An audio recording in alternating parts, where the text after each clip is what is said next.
అందరికీ హాయ్. రేపైతే మా షాప్ రీఓపెను. ఏంటి వీళ్ళు పూలు కుడుతున్నారంటే దానికోసమే.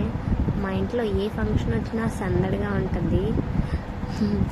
మా అక్క మా బాబుని ఎత్తుకుంది. మీకు కన్నా నచ్చితే లైక్ చేయండి, సబ్స్క్రైబ్ చేయండి, కామెంట్ చేయండి. నెక్స్ట్ అయితే మార్నింగ్ అయితే ఇదైతే మా షాప్కి అయితే వచ్చేసాము ఓపెన్ చేయడానికి. లోపలైతే వెళ్ళిపోయాము.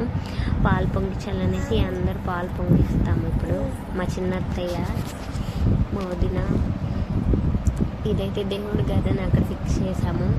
పాలకైతే రెడీ చేసేస్తున్నాము. ఇలా అయితే చేస్తాము ఫ్రెండ్స్. మాకు నచ్చితే లైక్ చేయండి. మా షాప్ వీడియో అయితే మళ్ళీ చూపిస్తాను. మా వదిన అయితే పాలు పెట్టేస్తుంది. ఆడపిల్ల కదా, పాలు పొంగించాలంట. మొదట వచ్చి ఇంకొంచెంసేపు పాలు పొంగలే ఫోటోలు అయితే తీసుకున్నాము. ఇలాగా మా అక్క నేనైతే సేమ్ శారీస్ కట్టాము. మా పాలైతే పొంగిపోతుంది. గ్లాసులు అయితే పట్టేయమన్నారు. పొంగాలి కదా అని పొంగిపోయింది ఫ్రెండ్స్. మా వీడియో కానీ మీకు నచ్చితే లైక్ చేయండి, కామెంట్ చేయండి, సబ్స్క్రైబ్ చేయండి.